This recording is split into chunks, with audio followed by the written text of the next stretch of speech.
Biasanya daun-daun tanaman suklir ini akan mengering guys. Lalu gimana dong cara perawatannya? Nah makanya tonton video ini sampai selesai agar tahu teknik cara perawatannya. Nah ini dia guys.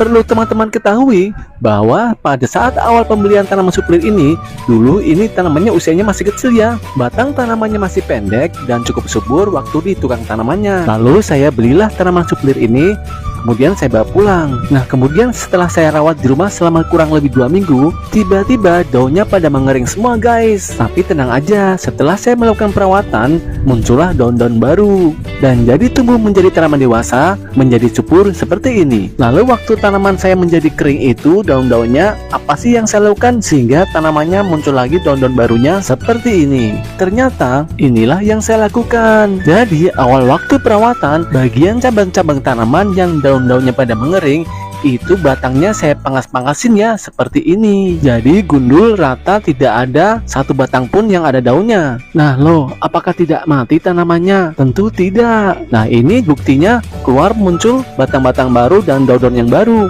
malah tambah semakin subur ya. Jadi teman-teman, apabila mengalami kejadian hal yang sama seperti ini, jangan panik dulu ya. 1 minggu atau 2 minggu setelah perawatan di rumah dan ternyata daun-daunnya menjadi mengering, kamu potong habis aja ya bagian batang tengahnya. Nah seperti ini contohnya. Lalu tindakan apa yang harus kita lakukan selanjutnya biar muncul daun-daun baru? Nah begini caranya. A few moments later. Nah jadi setelah kita pangkas batang tanamannya, kita siram ya menggunakan cucian air beras yang sudah terfermentasi dengan gula merah. Cara buatnya gimana? Yaitu air cucian berasnya kita masukkan ke dalam botol-botol atau jerigen kosong, kemudian masukkan dengan gula merah yang sudah dicairkan. Nah lalu kamu jemur di tempat yang terang. Nah setelah 3 minggu, kamu campur lagi dengan air bersih yang lainnya, barulah disiramkan ke bagian perakaran dari si tanaman suklirnya. Biasanya setelah 2-3 minggu ke depan akan muncul batang-batang tanaman baru yang subur-subur. Nah lalu hingga menjadi tanaman dewasa seperti ini. Pemupukan organik tadi bisa diberikan seminggu sekali ya.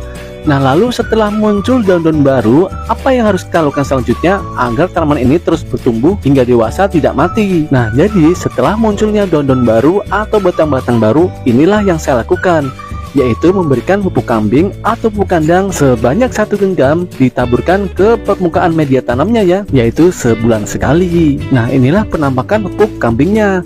Ini saya beli di toko tanaman ya. Tips dari saya, apabila teman-teman mau membeli pupuk kambing, pilihlah pupuk kambing yang kasar atau berbentuk bulat-bulat utuh, jangan yang halus ya, karena takutnya udah dicampur dengan tanah. Terkadang suka ada penjual pupuk kandang yang nakal, yaitu mencampurnya dengan tanah biasa. Nah seperti ini ya yang bagus ya, masih utuh bulat-bulat. Nah buat teman-teman yang susah mendapat